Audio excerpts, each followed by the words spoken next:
अन academy. मैं शांतनु राय अन academy platform से let's crack UP में आप लोगों को हिस्ट्री, आर्ट एंड कल्चर और करंट की क्लासेस लूंगा।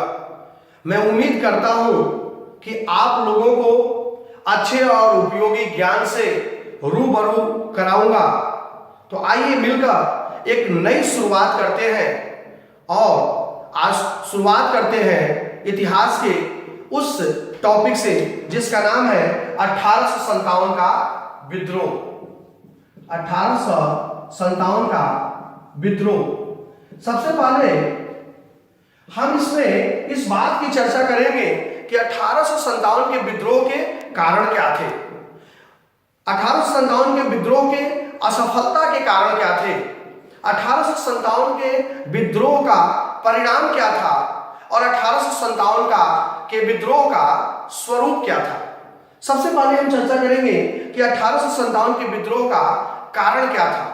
कारणों में जब हम चर्चा करेंगे तो सबसे पहला कारण जो मिलता है वो कारण है राजनीतिक कारण। जो इसका अगला कारण है वो इसका कारण है सामाजिक कारण, सामाजिक कारण। और इसका जो अगला कारण है वो है धार्मिक कारण। अगले कारण पर अगर ध्यान दें तो 1857 के विद्रोह का जो अगला कारण है उसका अगला कारण है आर्थिक कारण।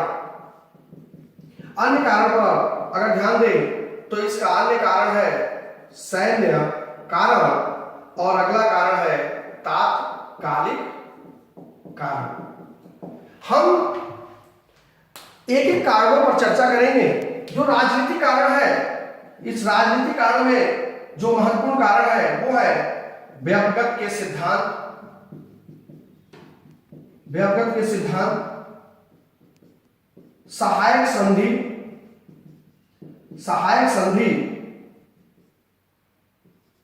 पेंशनों का अंत, पेंशनों का अंत, अवध का विलय आदि। तो 1857 के विद्रोह का जो प्रमुख राजनीतिक कारण थे वह थे व्यक्तिगत के सिद्धांत।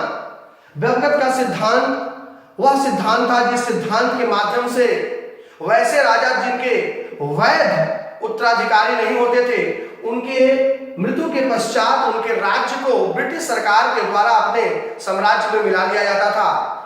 ऐसे राज्यों में सतारा, जयपुर, संभलपुर ये सारे राज्य आते थे। ब्रिटिशों के इस राजनीतिक कारण से भी ये राजा उनसे आक्रोश में थे। एक कारण ये भी है सहायक संधि।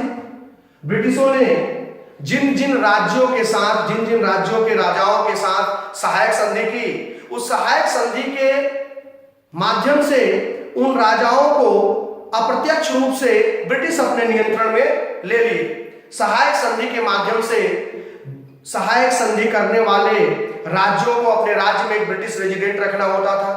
उन राज्यों को किसी भी व्यापारी कंपनी के साथ व्यापार करने से पहले ब्रिटिशों से अनुमति लेनी पड़ती थी। ये सहायक संधि करने वाले राज्यों के आंतरिक मामलों में भी ब्रिटिश हस्तक्षेप करते थे। और इस प्रकार से एक तरीके से सहायक संधि करने वाले राज्य जैसे हैदराबाद, मैसूर, तंजौर, अवध, पेशवा, ये जो राज्य थे, ये राज्य के जो राजा थे इस संधि करने के पश्चात वो भी कहीं ना कहीं किसी न किसी रूप से ब्रिटिशों से क्षुब्ध थे। एक कारण ये था पेंशनों का। ब्रिटिशों ने जो भी पेंशनर्स थे जैसे नाना साहब आदि लोग, इन लोगों के पेंशनों को समाप्त कर दिया, जिसके वजह से ये लोग भी ब्रिटिशों से नाराज थे। और एक प्रमुख कारण अवध का विलय।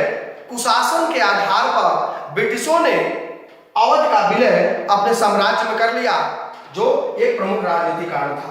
तो 1857 के विद्रोह के कारण में, राजनीतिक कारण में ये महत्वपूर्ण कारण थे। अन्य कारण भी थे, चर्चा करेंगे। अगला कारण था सामाजिक कारण।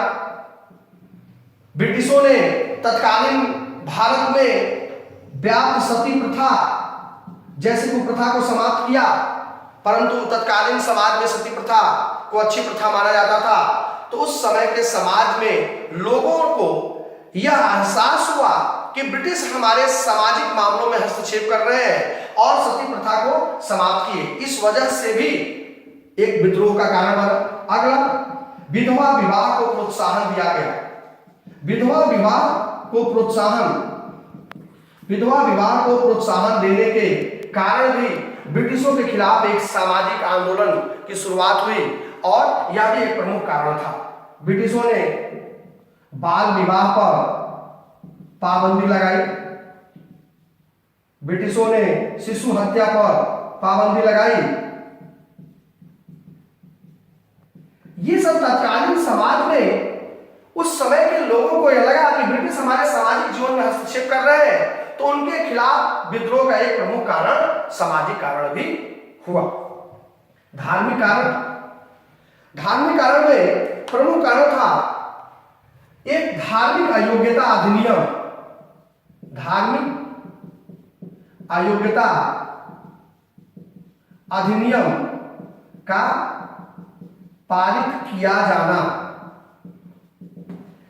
धार्मिक अयोग्यता का पारित किया जाना, धार्मिक अयोग्यता अधिनियम को जब पारित किया गया, इसमें ईसाई धर्म को ग्रहण करने वाले लोगों को उनके पिता के द्वारा अपनी संपत्ति से वंचित किया जा रहा था, जिससे बहुत सारे लोग ईसाई धर्म को नहीं अपना रहे थे। ब्रिटिशों ने यह नियम बनाया कि अगर कोई भी व्यक्ति ईसाई धर्म को अपनाता है तो उसके पिता उसको अपनी संपत्ति से वंचित नहीं कर सकते हैं। और इस तरीके से ईसाई धर्म के प्रसार के लिए भारत में ब्रिटिशों ने कदम उठाए। ये एक प्रमुख कारण था धार्मिक कारण में। ईसाई मिशनरियों के द्वारा भारत में ईसाई धर्म का प्रचार कराया गया ब्रिटिशों के द्वारा। आर्थिक कारण में ब्रिटिशों की भू राजस्व नीति और उनकी औद्योगिक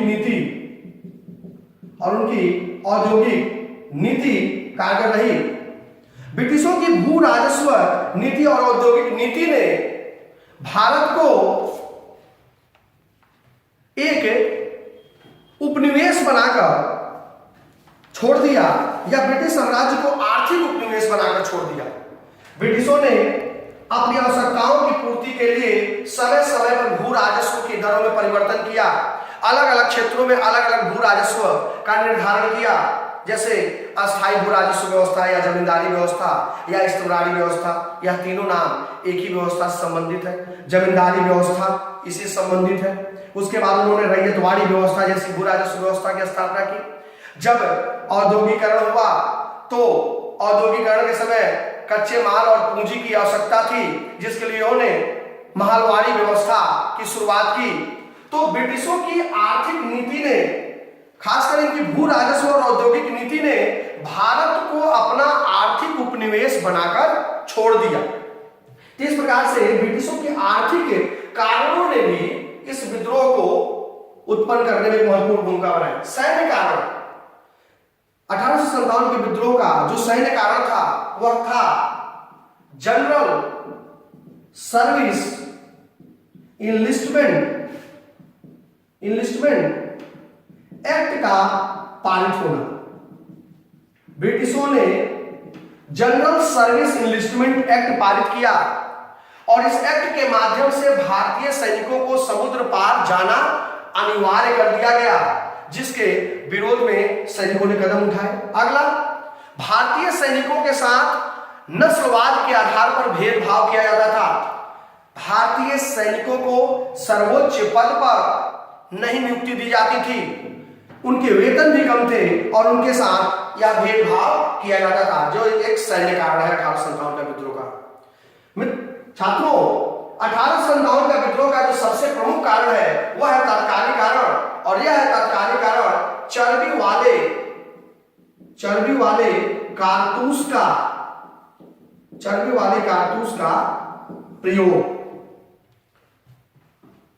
ब्रिटिशों ने अपनी पुरानी ब्राउन वैस बंदूक के स्थान पर इनफील्ड राइफल के प्रयोग का निर्णय लिया, और इस राइफल में जो कारतूस भरे जाते थे उस कारतूस के मुंह पे लगे हुए डिब्बे को काट कर निकालना पड़ता था, और यह अफवाह फैल गई कि उस कारतूस में सुअर और गाय की चर्बी मिली हुई है। अतः भारतीय सैनिकों ने इस कारतूस को चलाने से इनकार कर दिया और यह 1857 के विद्रोह का तात्कालिक कारण बना।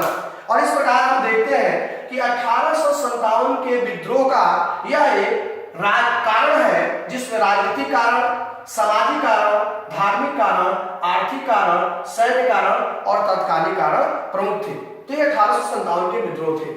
अब हम चर्चा करेंगे कि 1857 के विद्रोह का जो परिणाम हुआ वह परिणाम क्या हुआ। आइए इस पर चर्चा करते हैं। 1857 के विद्रोह का जो परिणाम हुआ वो क्या हुआ। इसके पहले हम इस बात पर चर्चा कर लेते हैं कि 1857 के विद्रोह के असफलता का कारण क्या था। तो असफलता के कारणों पर 1857 विद्रोह के असफलता के कारण को अगर हम देखते हैं तो इसमें कई कारण सामने आते हैं। एक कारण है नेतृत्व का अभाव। यह विद्रोह जो हुआ इसके नेतृत्व का अभाव।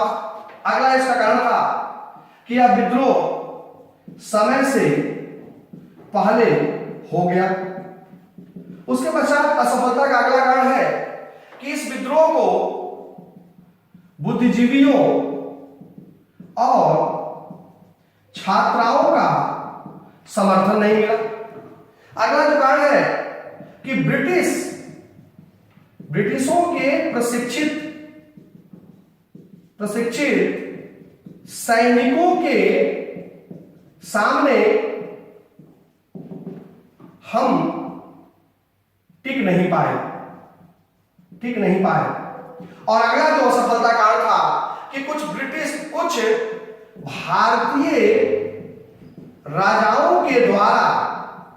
भारतीय राजाओं के द्वारा ब्रिटिशों को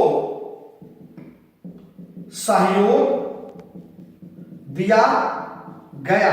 यह कारण है, कुछ कारण है 1857 के विद्रोह की असफलता के कारण कि विद्रोह नेतृत्व का अभाव था इसलिए असफल हुआ, समय से पहले विद्रोह हो गया इसलिए असफल रहा, भारत के सभी क्षेत्रों में विद्रोह एक साथ नहीं हुआ इसलिए भी असफल हुआ, इसमें बुद्धिजीवियों और छात्रों ने सहयोग नहीं किया इसलिए भी असफल रहा, और ब्रिटिश प्रशिक्षित सेना के आगे भारतीय सैनिक जो थे वो या भारतीय लोग जो थे उनका सामना नहीं कर पाए, और भारत के कुछ राजाओं के द्वारा ब्रिटिशों को सहयोग दिया गया जिसके वजह से 1857 का विद्रोह असफल रहा।